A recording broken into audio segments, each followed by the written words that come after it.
नमस्कार, मैं रवीश कुमार। क्या ऐसा हो सकता है कि 2026 के विधानसभा चुनाव में पश्चिम बंगाल में मतदान चल रहा हो, बंगाल का मतदाता घर बैठा हो और टेलीविजन पर देख रहा हो कि उसके बदले राजस्थान, गुजरात, पंजाब और हरियाणा के वोटर वोट डाल रहे हों? सवाल है कि इस तरह के फ्रॉड चुनाव आयोग ने खुद से क्यों नहीं पकड़े?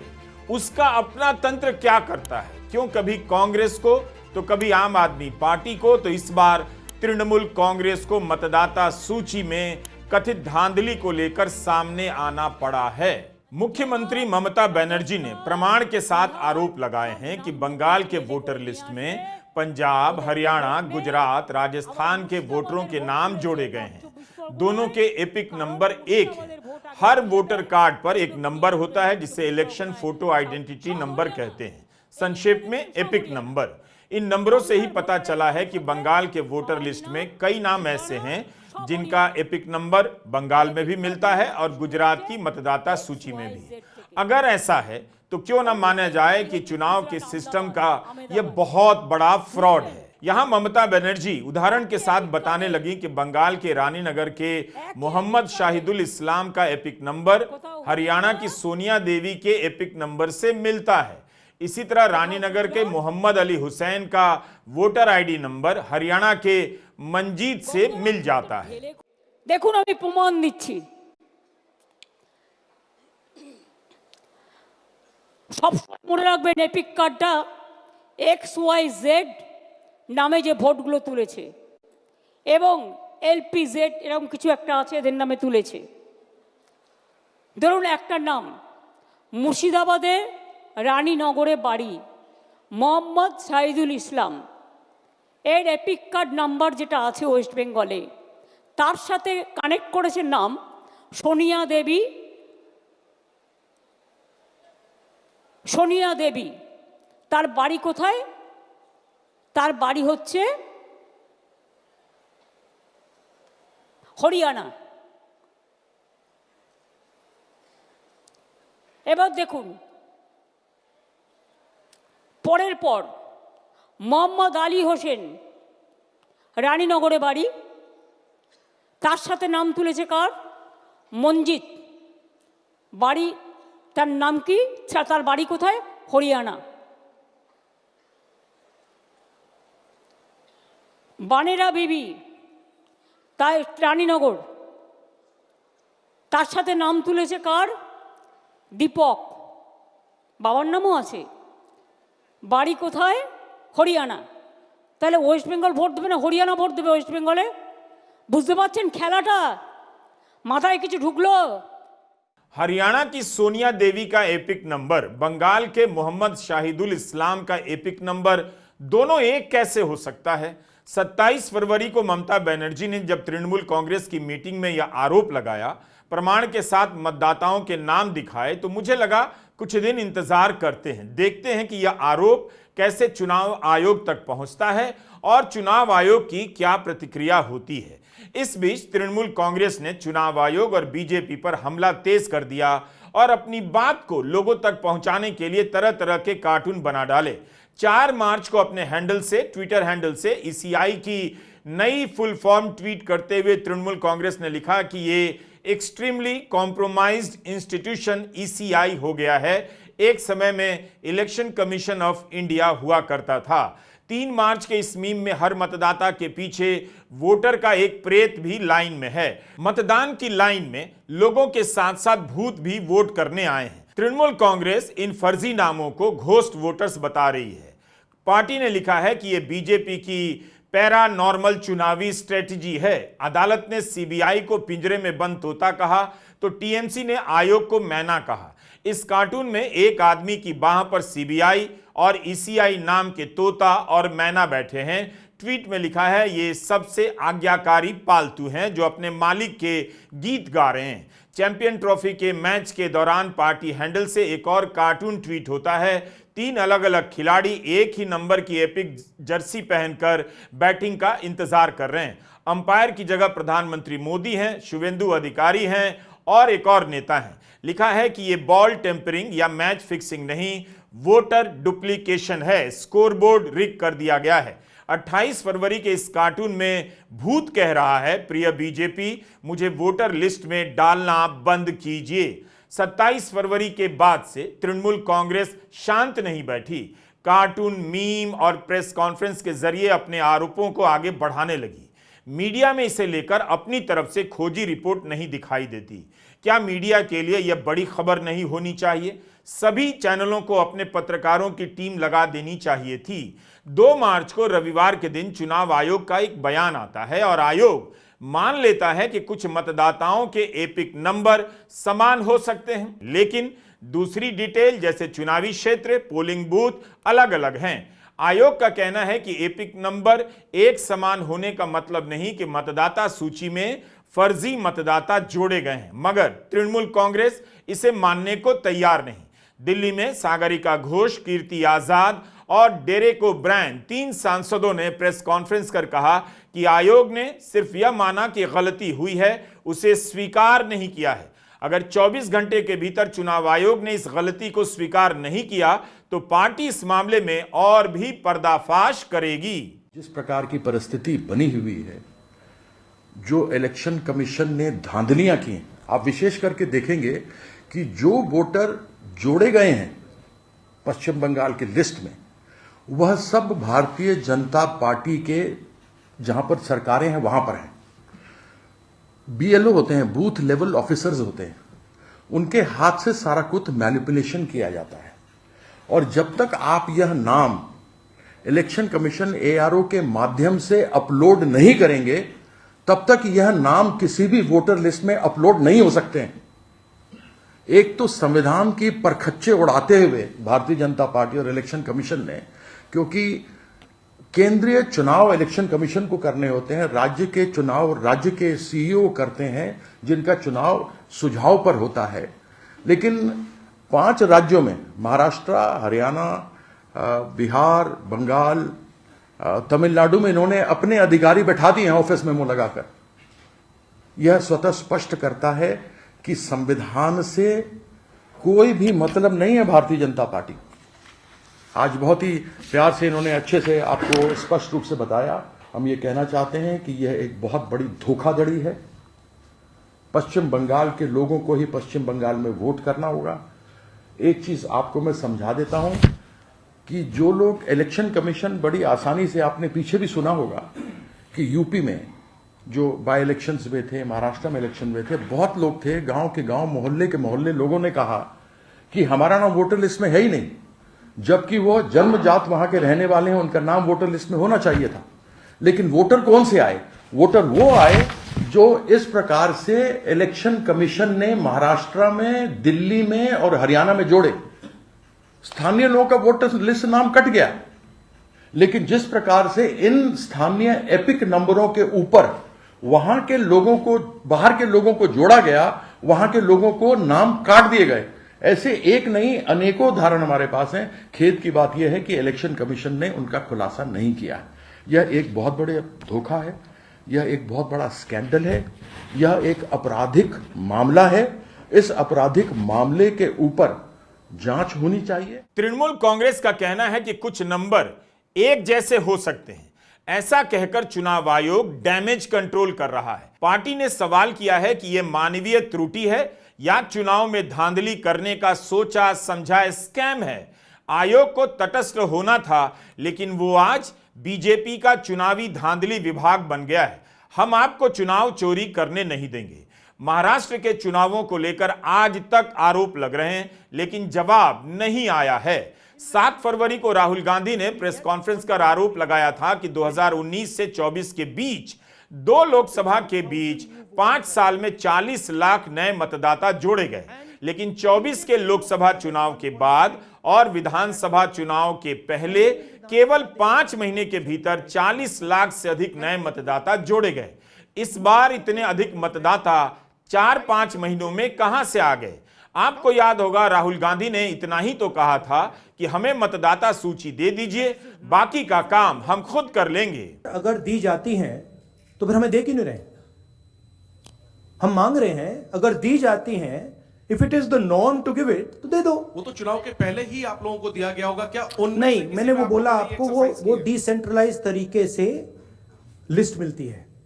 वो एक एमएलए को अगर लिस्ट निकालनी होती है तो उसे polling booth by polling booth by polling booth जाना पड़ता है। उससे उस डेटा से हम काम नहीं कर सकते, हमें सेंट्रलाइज डेटा चाहिए, पूरी स्टेट का डेटा, राइट? सर दिल्ली में जब नहीं, बट मान लो आप जो कह रहे हो सही है कि उन्होंने हमें लिस्ट दे रखी है, right? Fine, then why are they not just making it available to us? I'll add a small point. One second. Why are they not just making it available? हाँ देते हैं, आप मांग रहे हो, ले लो, दे क्यों नहीं रहे? आज तक मतदाता सूची चुनाव आयोग ने कांग्रेस को नहीं दी है। क्यों नहीं दी है? इसमें क्या समस्या है? 7 फरवरी को राहुल गांधी महाराष्ट्र को लेकर सवाल उठा रहे हैं और 27 फरवरी को ममता बनर्जी पूरी तैयारी के साथ बंगाल के वोटर लिस्ट को लेकर आरोप लगा रही हैं। 20 दिन में भारत के मुख्य चुनाव आयुक्त बदल गए, लेकिन आरोपों का दायरा दिल्ली से बंगाल पहुंच गया। जिस तरह से चुनाव आयोग ने मई 2017 में मशीन की धांधली को लेकर सारे पक्षों को जांच करने के लिए बुलाया था, अब उसे विपक्षी दलों को भी बुलाना चाहिए ताकि मतदाता सूची की व्यापक जांच हो सके। अभी तक चुनाव आयोग ने वोटर लिस्ट के सवाल पर विपक्षी दलों की बैठक क्यों नहीं बुलाई है? 4 मार्च को पीआईबी ने एक प्रेस नोट जारी कर जानकारी दी कि मुख्य चुनाव आयुक्त ज्ञानेश कुमार ने सभी सीईओ, डीईओ, ईआरओ को नियमित रूप से राजनीतिक दलों की बैठकें आयोजित करने और वैधानिक ढांचे में मुद्दों को हल करने का निर्देश दिया है। सभी राज्यों और केंद्र शासित प्रदेशों के मुख्य कार्यकारी अधिकारियों के इस सम्मेलन में 100 से अधिक अधिकारियों ने भाग लिया। इस विज्ञप्ति में लिखा है कि ज्ञानेश कुमार ने अधिकारियों को राजनीतिक दलों के प्रति सुलभ और उत्तरदायी होने का निर्देश दिया है। उन्होंने कहा है कि सभी वैधानिक स्तरों पर सभी दलों की बैठकें नियमित रूप से आयोजित की जानी चाहिए ताकि संबंधित सक्षम प्राधिकारी यानी ईआरओ या डीईओ या सीईओ द्वारा मौजूदा वैधानिक ढांचे में किसी भी मुद्दे को हल किया जा सके। यह आदेश बता रहा है कि अब चुनाव आयोग विपक्षी दलों के इन आरोपों को नजरअंदाज नहीं कर सकता। इस आदेश से पता चल रहा है कि मुख्य चुनाव आयुक्त तमाम सवालों को क्षेत्रीय कार्यालयों में पहुंचा देना चाहते हैं। यह भी ठीक है, लेकिन जब मुख्यमंत्री आरोप लगा रही हैं, नेता प्रतिपक्ष आरोप लगा रहे हैं, तो मुख्य चुनाव आयुक्त को राज्य की मुख्यमंत्री के साथ, देश के नेता प्रतिपक्ष के साथ बैठक करनी चाहिए। ममता बनर्जी ने अपने नेताओं और कार्यकर्ताओं को घर घर जाकर मतदाता सूची का निरीक्षण करने के काम पर लगा दिया है। बंगाल में इस साल चुनाव नहीं है, चुनाव है 2026 में, लेकिन चुनाव आयोग की यह हालत हो गई है कि पार्टियां अब चुनाव खत्म होने के बाद भी वोटर लिस्ट की जांच कर रही हैं और चुनाव शुरू होने के 1 साल पहले से जांच करने के काम में लग जा रही हैं। दिल्ली में यही हुआ। आम आदमी पार्टी ने वोटर लिस्ट को लेकर कई आरोप लगाए, सवाल खड़े किए। चुनाव से पहले आतिशी सिंह ने आरोप लगाया कि नई दिल्ली विधानसभा क्षेत्र में चुनाव से कुछ हफ्ते पहले 10,500 नए वोटर जोड़े गए और करीब 6200 हटा दिए गए। बाद में क्विंट की हिमांशी दहिया ने रिपोर्ट किया कि एक तरफ जहां दिल्ली में 4 साल में 4 लाख मतदाता जुड़े, वहीं चुनाव से पहले दिल्ली में 7 महीने में 4 लाख नए मतदाता शामिल कर लिए गए। महाराष्ट्र और दिल्ली के वोटर लिस्ट पर चुनाव आयोग के जवाब का इंतजार हो रहा है। हम आज इस पूरे मामले पर वीडियो लेकर आए हैं और आप अंत तक देखिएगा। यह मतदाता पहचान पत्र है। हर कार्ड पर एक इलेक्शन फोटो आइडेंटिटी नंबर होता है या हर वोटर का यूनिक नंबर होता है। तो यह कैसे हो सकता है कि आपका नंबर किसी और राज्य में किसी और के नाम के आगे दिखे? चुनाव आयोग के दिशा निर्देशों के मुताबिक हर एपिक नंबर अपने आप में यूनिक होता है, यानी मेरा एपिक नंबर आपको मिलेगा ही नहीं। क्या ऐसा आधार कार्ड के मामले में हो सकता है कि बिहार के किसी बंदे का आधार का नंबर बंगाल के बंदे का आधार नंबर एक समान हो जाए? क्या ऐसा फोन नंबर के मामले में हो सकता है कि जो मेरे फोन का नंबर है वही बंगाल में किसी और बंदे का भी फोन नंबर है? सस्ते से सस्ते फोन का भी IMEI नंबर अलग होता है। IMEI का मतलब इंटरनेशनल मोबाइल इक्विपमेंट आइडेंटिटी। दुनिया में करोड़ों फोन हैं, भारत में जितने वोटर हैं उससे कई गुना ज्यादा फोन दुनिया में होंगे। लेकिन क्या आपने सुना कि दो फोन का IMEI नंबर एक समान है? यह संभव नहीं है, और अगर होता तो फ्रॉड है, यानी कोई एक फोन इन दोनों में से फर्जी है। अगर बंगाल में कुछ मामलों में ऐसा हुआ कि दो लोगों का एक नंबर पाया गया, तब भी आयोग को बताना चाहिए कि उसने यह गलती खुद से क्यों नहीं पकड़ी, क्यों तृणमूल कांग्रेस को पकड़नी पड़ी। क्या विपक्ष अब चुनाव आयोग का भी काम करेगा? फिर चुनाव आयोग क्या करेगा? अगर यही गलती कुछ मामलों में बोर्ड की परीक्षा में हो जाए तो कितना बड़ा बवाल मच जाएगा। Do you get my point? दो छात्रों का एक ही रोल नंबर, कुछ मामलों में एक ही रोल नंबर के दो टॉपर, रिजल्ट निकलने के बाद CBSE के रिजल्ट की थू थू होने लग जाएगी। चुनाव आयोग ने कैसे कह दिया कि कुछ मामलों में एपिक नंबर सेम हो सकता है? यह क्यों हो रहा था? आपने तृणमूल से पहले क्यों नहीं ठीक किया? खुद से क्यों नहीं बताया? क्या आपने अपनी वेबसाइट पर कहीं भी लिखा है कि कुछ मामलों में एपिक नंबर एक समान हो सकता है? तो दिखाइए। चुनाव आयोग की वेबसाइट पर आप अपना एपिक नंबर डालकर अपना कार्ड डाउनलोड कर सकते हैं। इस जगह पर तो कहीं नहीं लिखा है कि अगर आपके एपिक नंबर से मिलता हुआ कोई और एपिक नंबर मिल जाए तो घबराए नहीं। कुछ मामलों में बंगाल के वोटर का एपिक नंबर, गुजरात के वोटर का एपिक नंबर एक समान हो सकता है, कहीं नहीं लिखा है। मुझे तो चुनाव आयोग की वेबसाइट पर नहीं दिखा। तृणमूल कांग्रेस के बताने के बाद 2 मार्च को चुनाव आयोग ने जब मान लिया कि दो नंबर एक समान हो सकते हैं, उसके बाद भी यहां कोई अपडेट नहीं किया गया है कि कुछ मामलों में एपिक नंबर एक दूसरे राज्यों के मतदाता से मिल सकता है। यह सरासर पहचान की चोरी का मामला लगता है, वोट की चोरी का मामला। आयोग के जवाब में कहीं नहीं था कि अगर हरियाणा की सोनिया का एपिक नंबर रानीनगर के मोहम्मद शाहिदुल इस्लाम का एपिक नंबर एक समान है तो क्या मोहम्मद इस्लाम का वोट फर्जी हो जाएगा, उन्हें वोट देने दिया जाएगा या नहीं? या जिस तरह का माहौल है इस देश में राजनीति का, हो सकता है बीजेपी ही मुद्दा बना दे कि मोहम्मद इस्लाम ने फ्रॉड किया है, सोनिया के एपिक नंबर से अपना वोटर आई कार्ड बना लिया है। यह कितना खतरनाक हो सकता था, राजनीति को कितना विभाजक मसाला मिल सकता था। इसलिए देश को जानना चाहिए कि कुछ मामलों में ऐसा कैसे हो सकता है और ऐसा क्यों हो रहा था। चुनाव आयोग का कहना है कि कुछ राज्यों के मतदाताओं को एक ही तरह का एपिक नंबर इसलिए अलॉट हुआ क्योंकि पहले केंद्रीकृत तरीके से यह काम नहीं होता था, हाथ से होता था। उसके बाद सभी राज्यों की मतदाता सूची का डेटा एरोनेट प्लेटफॉर्म पर डाल दिया गया, पर इससे यह हुआ कि कुछ राज्यों के चुनाव कार्यालयों ने एक जैसी एपिक सीरीज का इस्तेमाल किया और इस वजह से कुछ मामलों में नंबर डुप्लीकेट हो गया। अलग अलग राज्यों के मतदाताओं का एपिक नंबर एक हो गया। 2017 में एरोनेट लॉन्च हुआ। इस सिस्टम के तहत आप अपने मतदाता पहचान पत्र का पंजीकरण करा सकते हैं और ऑनलाइन उसके डिटेल में बदलाव किया जा सकता है।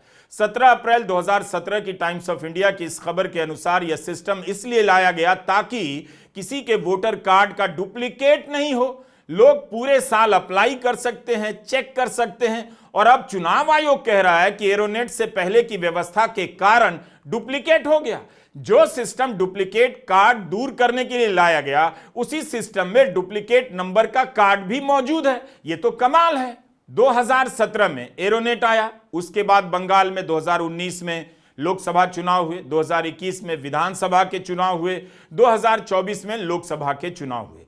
कहीं ऐसा तो नहीं कि जिस सिस्टम को डुप्लीकेट कार्ड दूर करने के लिए लाया गया उसी सिस्टम से डुप्लीकेट पैदा किया जा रहा है? संदेह का माहौल है, सवाल किया जा सकता है चुनाव आयोग ने यह काम 2017 से लेकर 2025 के बीच खुद से क्यों नहीं किया?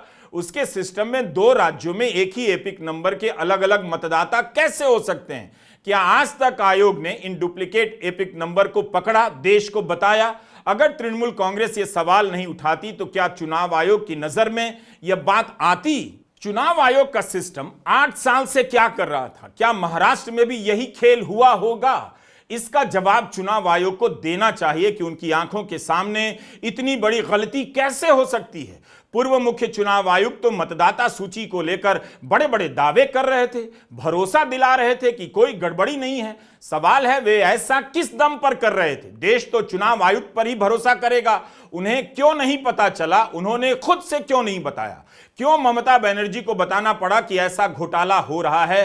क्या एक ही नंबर का एपिक नंबर बंगाल में भी हो सकता है और गुजरात में भी हो सकता है? क्या यह घोटाला नहीं है? राजीव कुमार ने तो यही दावा किया था। किस आधार पर दावा किया था? कि इस सिस्टम में, मतदाता सूची के सिस्टम में कुछ भी गलत नहीं हो सकता है। कम से कम 70-80 लाख लोगों के बीच में यह काम हो रहा है। कहीं से कहीं तक कोई गलती इस प्रोसेस में हो ही नहीं सकती, सिस्टमिक गलती नहीं हो सकती। It works like a clock with the precision of a clock. जैसे छोटी कब चलेगी, सेकंड की, तो बड़ी कितनी चलेगी, तो फिर घंटे की कितनी चलेगी। It works with that precision. Entire election process. So we want to say system में कोई प्रॉब्लम नहीं हो सकती। ह्यूमन प्रॉब्लम किसी से भी हो सकती है, आपके ऑफिस में भी किसी से ह्यूमन प्रॉब्लम हो सकती है, गाड़ी चलाने में भी हो सकती है, उसको हम डील करेंगे।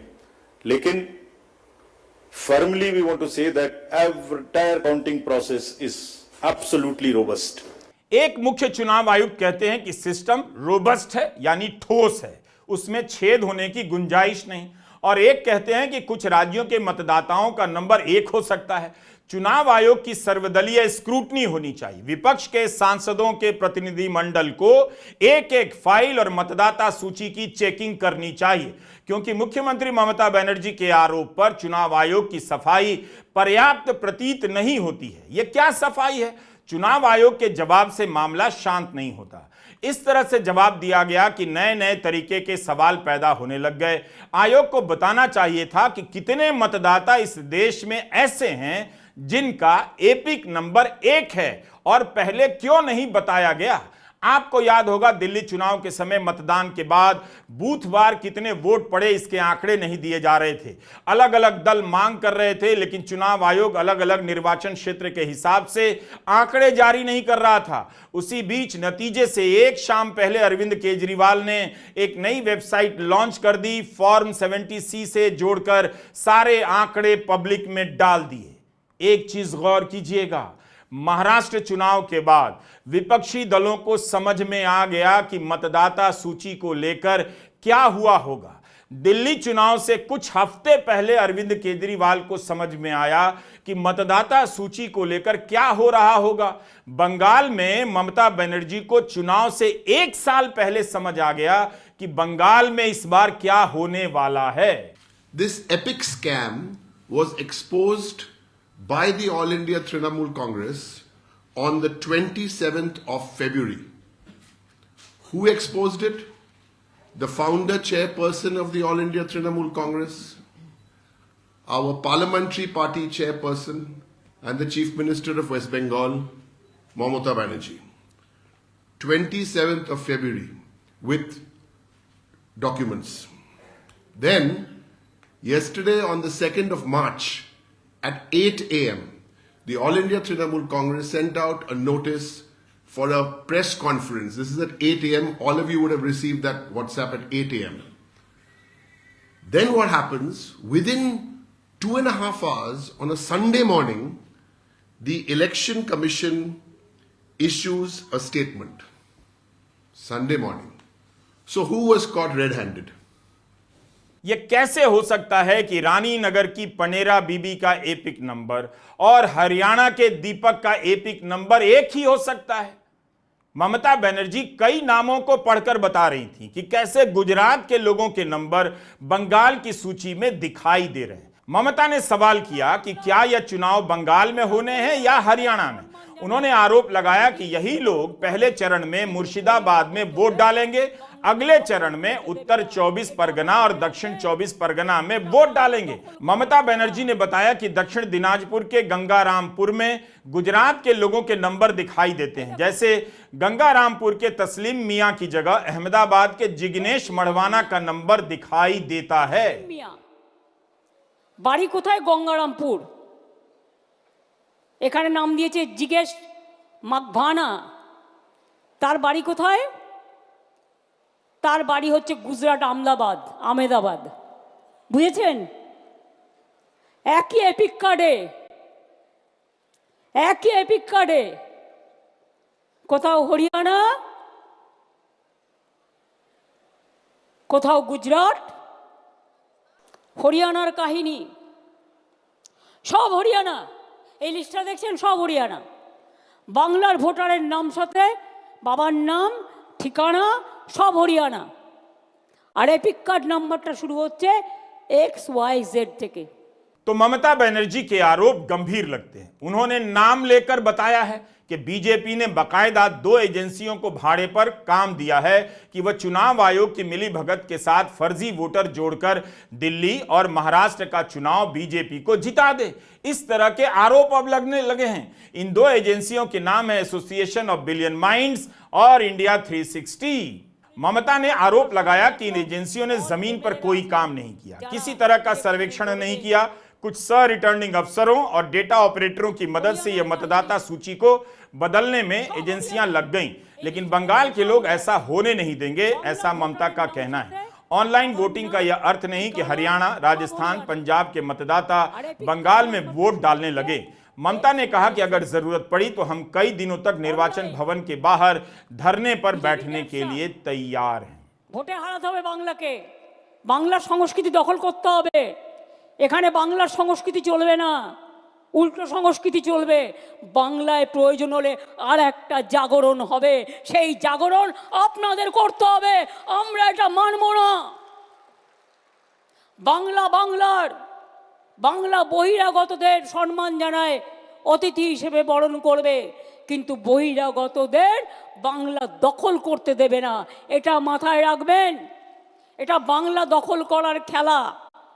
इससे एक सवाल निकलता है कि गुजरात के मतदाता का एपिक नंबर और पश्चिम बंगाल के मतदाता का एपिक नंबर जो एक समान है, वो दोनों एपिक नंबर कब से चुनाव आयोग की वेबसाइट में दोनों राज्यों की मतदाता सूची में मौजूद है? क्या इन्हें हाल फिलहाल में जोड़ा गया है? यह पता लगाना, फोरेंसिक जांच इसकी बहुत जरूरी है। लेकिन एक और बात है, बहुत दिनों के बाद एसोसिएशन ऑफ बिलियन माइंड्स का नाम आया है। 2014 के चुनावों के बाद इस संस्था को लेकर मीडिया में काफी चर्चा हुई थी। ममता बनर्जी ने जब इसका नाम लिया तो हमने उन रिपोर्ट को फिर से पलटा। लोकसभा चुनाव से पहले अप्रैल 2019 में समर्थ बंसल, गोपाल साठे, रचना खैरा और अमन सेठी ने इसके बारे में हफ्पोस्ट में एक विस्तृत रिपोर्ट की। बताया कि प्रशांत किशोर के सुझाव पर 2013 में बीजेपी ने महिलाओं के लिए सरवनी फाउंडेशन के नाम से एक एनजीओ शुरू किया। 2015 में बिहार चुनाव में बीजेपी की हार के बाद इसका नाम बदलकर एसोसिएशन ऑफ बिलियन माइंड्स रख दिया गया और नरेंद्र मोदी, अमित शाह ने इसका इस्तेमाल एक खुफिया चुनावी प्रोपेगेंडा मशीन के रूप में किया।